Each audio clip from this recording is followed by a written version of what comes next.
In front of me is Honor 200 Pro, and today I would like to show you how you can use keyboard Clipboard.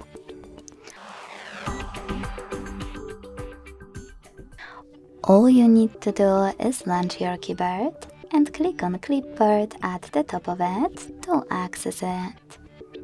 To go back, use this icon at the top left corner. Now to use Clipboard, you need to copy or cut any text.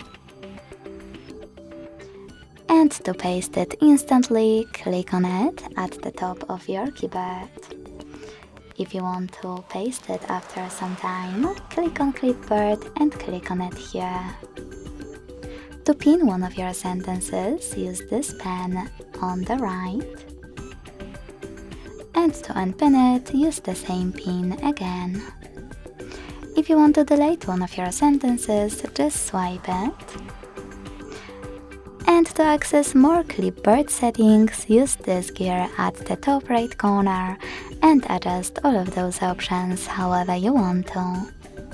You can even add something to your clipboard manually over here.